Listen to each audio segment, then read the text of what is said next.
टक्सचे माप कसे टाकायचे. तर काय करायचं, पेपरवर 4 टक्सचे माप टाकताना पहिले काय करायचं, ही बंद जी घडी आहे, आता हे पेपर आहे, ही बंद जी घडी आहे ना, काय करायची आपल्याकडून ठेवायची अशी. आपल्याकडून ठेवल्याच्या नंतर काय करायचं, आता आपल्याला काय करायचं, ब्लाऊजवर माप घ्यायची. तर पहिले हे जे आहे, आता हे इथं टेप लावायचा असा आणि हे भाग असा ताणून धरायचा. म्हणजे किती आलं, 9.5 आलं. 9.5 याच्यामध्ये काय करायचं, 1.5 इंच प्लस करायचं. 9.5, 10, 11.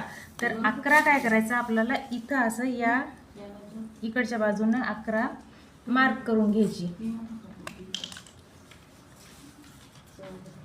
अशी कडू द्या. 11 काय करायची, अशी मार्क करून घ्यायची. घेतली. पुन्हा नंतर काय करायचं, उंची मोजायची. उंची मोजताना आहे ना, आता उंची किती आहे, हे 12.5 असं ताणून पकडायचं. आहे 12.5ची उंची, 12.5. तर याच्यामध्ये काय करायचं, 1 इंच प्लस करायचं. 12.5 तर 13.5 आली उंची. माप व्यवस्थित दिसते पाहिजे सोनाचं. 12.5 हे 13.5. नंतर काय करायचं, हे बरोबर हे रेष मारून घ्यायची. म्हणजे हे बॉक्स तयार करायचा आपल्याला असं. हे बी मोजायचं किती आहे, बरोबर आलं का आपलं 13.5 आहे. राईटपैकी 13.5 आलं.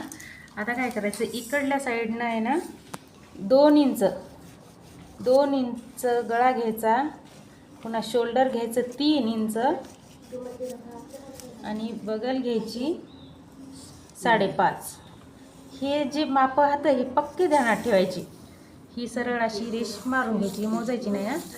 आता काय करायचं, हे 2 घेतले आपण.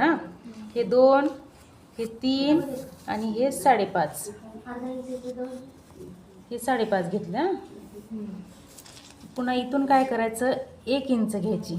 1 आणि 1.5. 1 आणि 1.5 इंच घ्यायचं. पुन्हा याला असा गोलाकार द्यायचा. 1 आणि 1.5. नंतर काय करायचं, आपला समोरचा भाग म्हणजे समोरचा गळा मोजायचा किती आहे.